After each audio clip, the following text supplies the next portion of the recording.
What's going on, guys? My name is Arrow, and in today's video I am bringing you Heavy Strike Juggernaut trauma stacking, and this build is awesome.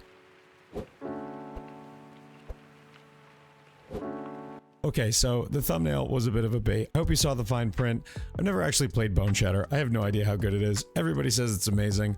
I wanted to play my own version of Bone Shatter by jumping into the Trauma Support gem. Trauma Support is a new gem added this league that gives you, when you use the Divergent version, both physical damage and attack speed per trauma stack. You get trauma stacks from hitting enemies, so the faster you hit, the more trauma stacks you build up, but you also damage yourself. This build actually started as a Vigilant Strike build, where the goal was to make use of a skill that sees effectively zero play in the current meta. Vigilant Strike used to be used to keep up Fortify, but they nerfed the Jewel interaction, and now I don't think anybody has it in their build at all. The idea is Vigilant Strike has an incredibly high increased effectiveness of added damage, so something like Trauma Support is going to give Vigilant Strike an absurd amount of damage added.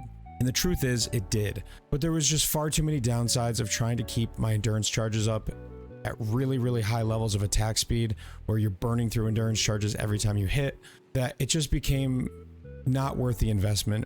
And I switched over to Heavy Strike, which is effectively the exact same skill, but it doesn't have a downside, but it does have 40% chance to do double damage with every hit. So unfortunately, Vigilant Strike, although it worked, was a bit too much of a meme. And when I found out the true power of this setup, I decided let's take this from a meme to an actual real strong build. And what we have here is really good. I'll be honest, on day one, I expected this build to fail. I was a little bit frustrated with it, but as I made some changes, I got some more strength. The damage really started to shine, and we got a good amount of attack speed that made this feel really snappy to play.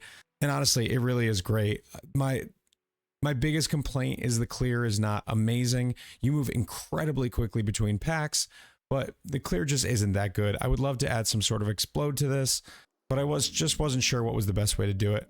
So maybe you guys will have some ideas down in the comments below. So as far as what we're doing here, we are strength stacking using Pillar of the Caged God. Pillar of the Caged God gives 16% increased physical weapon damage per 10 strength, and we have around 15 to 1600 strength. That is thousands of increased physical weapon damage. When you combine that with the absurd flat damage that we get from trauma stacks, you get a massive amount of damage. You might think Pillar is a one alch item. Is there a better weapon for this? The answer is absolutely not. If you take off the Pillar and you put on a mirror tier double corrupted two-handed weapon, you're going to lose 80 to 90% of your damage. It simply is best in slot. So we're building around this Pillar. We're getting strength on just about every gear piece, and we have some fun ways of strength stacking that I'll talk about as we get into the gear section. So let's dive in, talk about the gear, the gems, the flasks, and if you are a melee enjoyer, I think you're gonna like this one. Let's get you playing. Okay, so what we have here is a level 92 Juggernaut. Arrow, not a Quinn build. I was getting memed by my chat for playing a strike skill, especially Vigilant Strike, which is what I started with. They were spamming Quinn build in the chat, and it's not a Quinn build. We do a substantial amount of damage. So Pillar of the Caged God, we talked about attack speed per 10 dex. We have 385 dex, and the star of the show is the physical weapon damage per 10 strength. So as far as strength stacking, it can be really expensive to do. This build has some expensive bases, but I crafted everything you see here myself, every rare that is. And yes, some of the bases are really expensive, but it doesn't have to be that costly. So let's talk about what we did. Let's start with the rings, because I think these are the most interesting ones. Synthesized rings can have percent strength on them, and you can get up to 7% on a really good ring. Now, those rings are about 20 divines right now, because strength stacking is very popular. It has been for quite a long time. But something that goes under the radar is a flat strength implicit.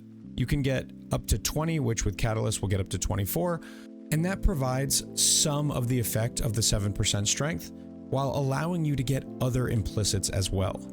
So this ring with 20 strength and 4% life, uncrafted, was 50C. There are tons of options out there. You can get all sorts of weird stuff as other implicits to go along with your flat strength. Percent strength is not the only way to strength stack. This is not quite as efficient as percent strength, but if it's got 4% increased life on it, that's pretty good too. On our other ring, we have strength and global accuracy rating. This accuracy is about a 4% damage boost for us because we're Juggernaut and we are getting attack speed per accuracy. So how did we craft these? This ring is one of the luckiest crafts I've had in quite a while. I think I used maybe 20 essences on this, going for strength, and I hit all attributes and dexterity, both top rolled, and then I just locked and put life on the prefix and minus mana cost. You obviously can't expect to hit this amount of dex, but the dex isn't quite as valuable as you'd think. We have so many sources of attack speed that the attack speed that you get from dex stacking really is not that important. You obviously want some dex, but if you have 300 or 350, it really isn't going to make that big of a deal. So what you want is strength and resistances. If you hit all attributes, that's obviously pretty good too.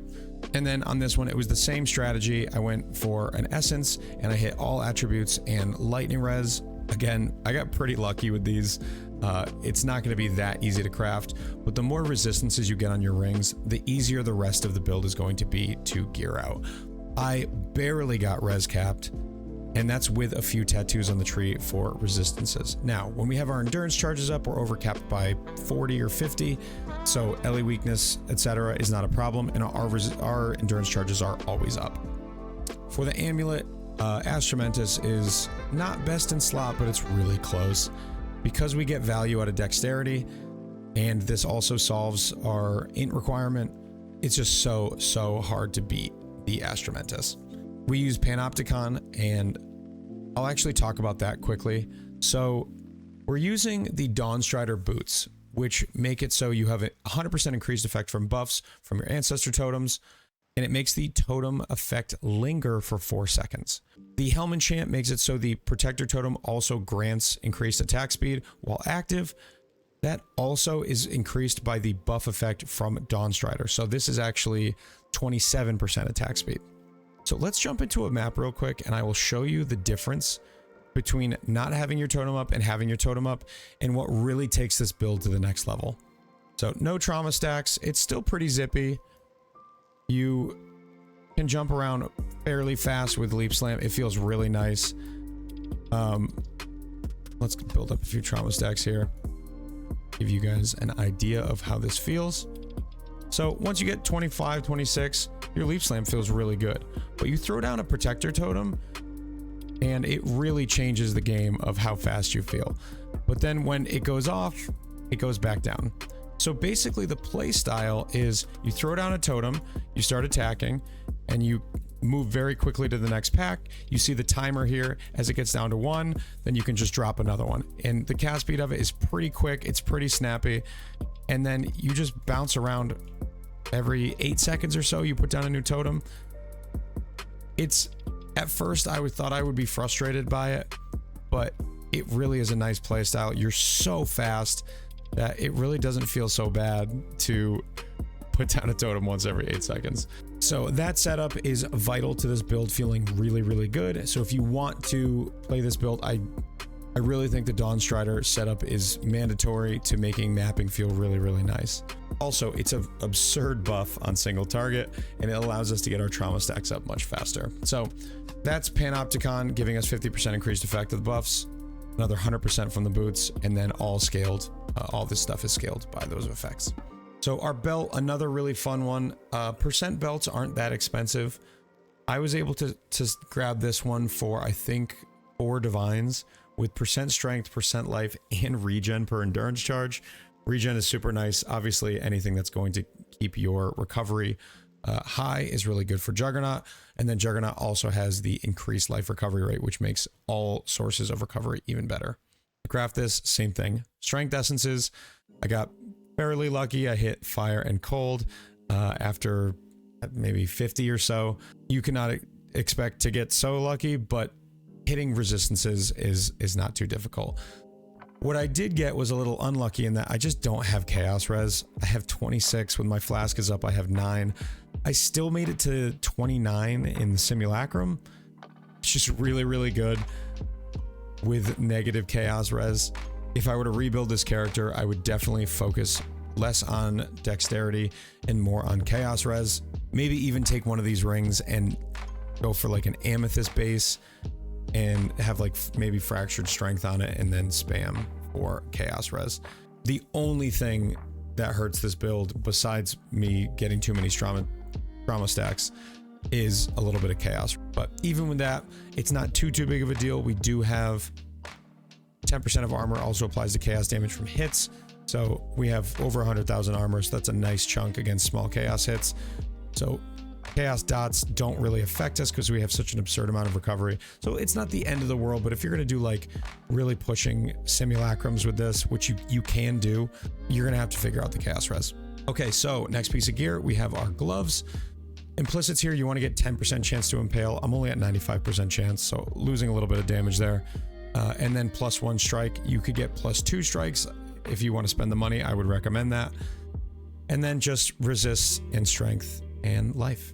The helmet, we have the enchant, which is, in my opinion, mandatory. You get so much buff effect that this attack speed's crazy. You want reduced mana cost of attacks here. If you get a couple of tiers higher, it's very easy to get your mana cost to 0. Mine is currently 1 because of the boot enchant. If you've been hit recently, counts if you hit yourself. Now, there's not going to be a ton of these on the market. You might have to run these yourself to get the minus mana cost, but it does allow you to run an absurdly low amount of mana reduction. So I actually have a Corrupted Blood that has mana res on it. You don't need this. I played at 26, and when I go into maps, Heavy Strike costs 1 mana, Vulnerability costs 14, and everything else is free. Which means I have infinite mana, because not only do I have Leech, but I have this right here, Battle Rouse, which is damage taken recouped as mana. We damage ourselves, we have infinite mana. You can't even see your mana move for the most part. So getting your mana cost really low makes it super nice, and you don't need to reserve, you don't need much unreserved mana. 39 is overkill. So for the helmet, same thing as a lot of the other gear pieces. It is strength essences. When I put this build together, I bought all the bases, and then I bought like 300 strength essences. I didn't even use them all, but it's a great way to craft strength stacking gear. So we basically just went for good suffixes, which include res, accuracy, and strength. And then we hit life. So we just crafted on armor and we're done. The fizz taken as lightning is okay. Honestly, we have so much fizz damage reduction. I don't even know how good that is. I didn't really do the math, but I hit it, so I just left it. On our chest, when we dropped Vigilant Strike, we had to go get a source of Fortify. So we have Fortify on our chest implicit here. And then non-curse aura effect is good for things like determination and pride. And then we basically just crafted this with dense fossils. It does not take that long to get a 3,000 plus armor. I went and bought a glorious plate with fractured strength. This was not very expensive. You could, if you don't want to spend this much money, you could get a little bit worse of one. So we just crafted with dense fossils for a while until we had either open or decent suffixes. I slammed on this fizz damage reduction. 5% is not the greatest. What you can do when you get to this point is actually lock and reforge physical. It's the only physical damage suffix on this chest. I did it 4 times. I hit 4%, 4%, 4%, and then 5%. And I said, all right, I'm done. You could just slam it though and be done. I don't know how much that's helping us, but you do want a really big armor chest because we are a Juggernaut, and Juggernaut gets double effective armor from the chest. All right, let's talk about the flasks. So charges when you are hit are really important because you're standing still and face tanking. So getting charges when you're hit by an enemy means you're going to have really good uptime of flasks. You want some curse effect reduction. It helps with some of the more annoying curses, but it's not super important because we are Juggernaut and we have like slow immunity, which is why I didn't get that good of a roll. On our Granite Flask, we have armor, movement speed here, and then lastly, we have our Amethyst Flask with attack speed. For me, the Amethyst Flask was mandatory, unfortunately, because I just didn't get Chaos Res anywhere. Ideally, you would drop this and use something else. All right, let's talk about the gems. We will start with our 6 link. We have a 2120 Heavy Strike, which was 3 Chaos Orbs. This gives us knockback on hit. I didn't have that much of a problem with it, but sometimes you knock enemies out of your range and you have to chase them down. There is an alt quality version that you can get that gives you no knockback. So if that bothers you, you can just switch to that. I'm sure those are cheap too. 40% chance to deal double damage. I think we have 60% total. We use an impale support, faster attacks. This is fantastic and feels really snappy.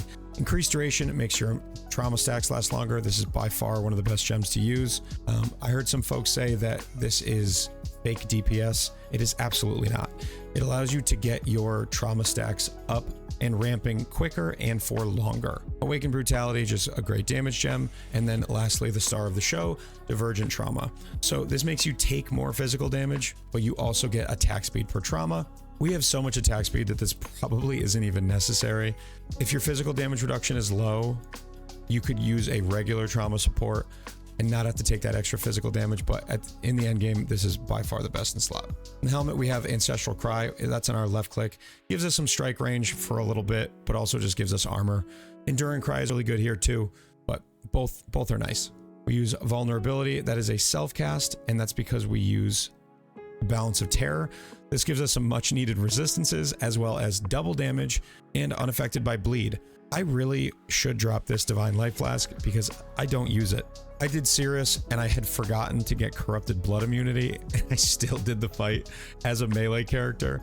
I did die a few times, and then I realized afterwards that the only times I was dying was to like absurd Corrupted Blood stacks. So I went and got this gem afterwards, but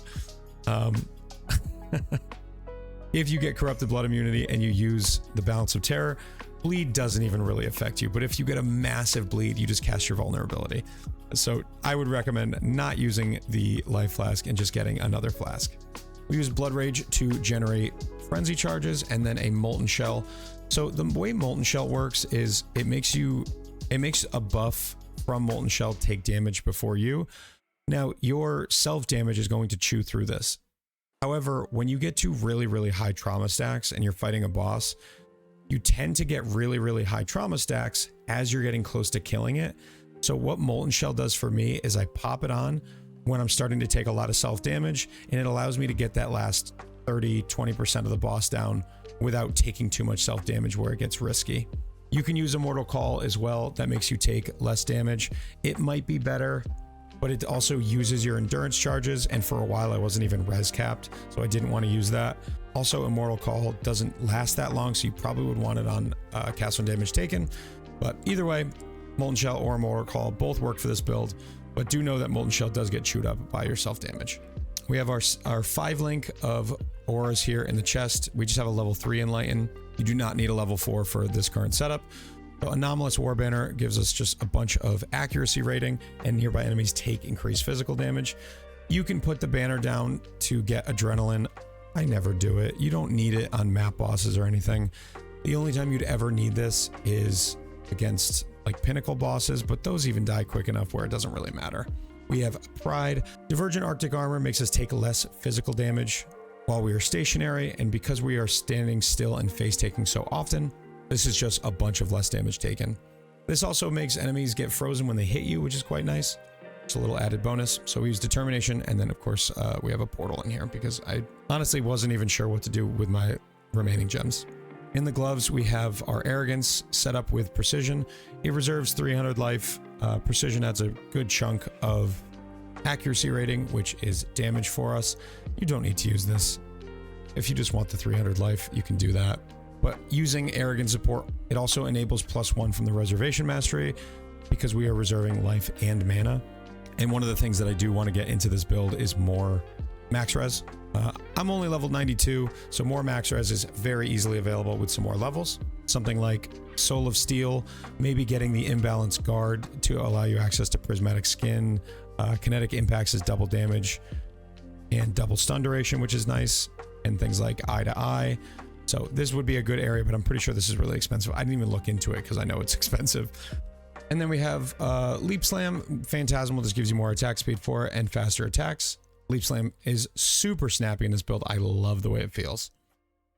Lastly, we have a fun little setup in our boots. Phantasmal Ancestral Protector just gives even more buff effect of the Protector. Remember, you can't have 2 Ancestral totems in your setup. You can only use 1. You have to use Protector.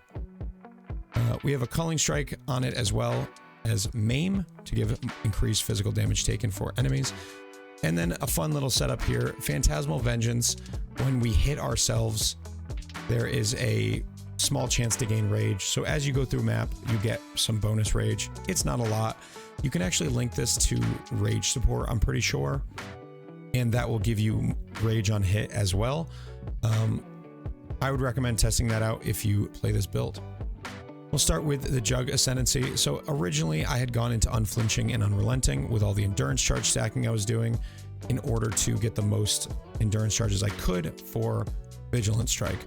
It wasn't quite as good once I dropped that. So we went into Unstoppable, freeze immunity, slow immunity, a little bit of movement speed. This is just so nice for all of the different slows that are in this game. Things like Deli.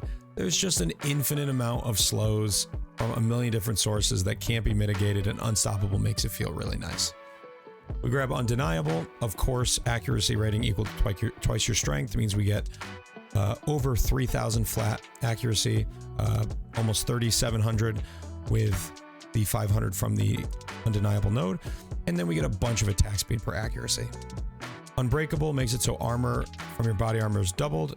We have 3,400 on the armor, so that's really good. And then 8% of armor applies to fire, cold, and lightning taken from hits. Super strong. Lastly, the star of the Jug show for any Bone Shatter or Trauma build is Untiring. 1.5% of physical damage prevented from hits in the past 10 seconds is regenerated as life per second. When it is regenerated by life, that means life regen rate also affects it. So I don't have any of that on my gear, but you absolutely could to make that even stronger. When we hit ourselves with trauma, that makes us regen life, which is why our recovery is so snappy. Okay, so the tree. We are doing a pretty standard Jug strength stacking tree here. We loop around this way, grab the skill effect duration here and here because it is so good for trauma stacks. It is an absurd amount of damage. We use a Lethal Pride in this spot. I originally had a killer Lethal Pride down here when I was endurance charge stacking, but had to drop that. What we're going for is things like percent strength, stun threshold is just a bonus, and then double damage is really strong. We get the Mana Reservation Mastery here, and as we talked about before, this recoup solves our mana entirely. We have a Watcher's Eye that's pretty good. I think this was 4 divines, armor while affected by determination, and +2 additional hits for each impale. We grab Onslaught on hit here. I was using a flask, but this is just so nice. The Tribal Fury wheel is really nice to get +1 strike as well as splash. It helps with clear. Call to arms for our instant Ancestral Cry. Inexorable gives you endurance charges when you hit yourself, so they're always going to be at max. We talked about the Balance of Terror. I used Tukohama War's Herald, which I used Tukohama because I used Tukohama from Chieftain because it gives you level 30 Ancestral Cry. I used Tukohama from Chieftain because it gives you level 30 Ancestral Call, which for 2 jewels is 10% damage and +2 strike. And the biggest downside of this build is actually not damage, but clear. So getting 2 additional strikes is really nice, but you can use just about anything here. Anything from Berserker, really anything from Chieftain if you want to get max res, use Purity of Fire, something like that. This is kind of a world is your oyster sort of situation. Really whatever you want here is going to be fantastic. We use a large cluster here to get 2 split personalities in with strength and dex. I tried them all. I thought accuracy was going to be better, but it turns out dex is a little bit better for us than accuracy. And these were 5C. For the large cluster, I originally got Fuel the Fight because I thought I would need the mana leech, but the recoup was more than enough. But this is still a really good node. The increased damage doesn't do anything for us because we have thousands of increased damage from Pillar. So increased damage is useless, but attack speed is really nice. And then Martial Prowess, attack speed, and accuracy, very strong as well. These are not super important. You can get a lot of different things here that are strong. There is a node that you can get Fortify here for staves, and then that would open up a slot on your chest. We path all the way up here because 1, it's got resistances and we need them, but also armor applies to chaos damage taken from hits. Super nice. So pretty straightforward tree. So that's going to be it for the strength stacking heavy strike trauma jug. This build is super fun. If you like melee skills, you're going to love this build. If you don't like strike skills, you're going to hate it. I was a strike skill hater, but this actually might have converted me a little bit. Trauma is super fun. If you were on the fence about trying Trauma this league, I definitely recommend that you give this build a shot. You can craft most of the gear yourself, which is fun in my opinion. And one of the biggest downsides of attack builds is having to craft an expensive weapon. And for this one, you get a 1C unique. So that's going to be it for me. Thank you for watching. I'll be live right after this video on twitch.tv/AER0___. Come check us out. I'll be starting a new build today. If you want to support me, click the like button, subscribe to the channel, and comment down below. I will have a very engaging comment down there for you to engage with. So I appreciate you all. And as always, take care.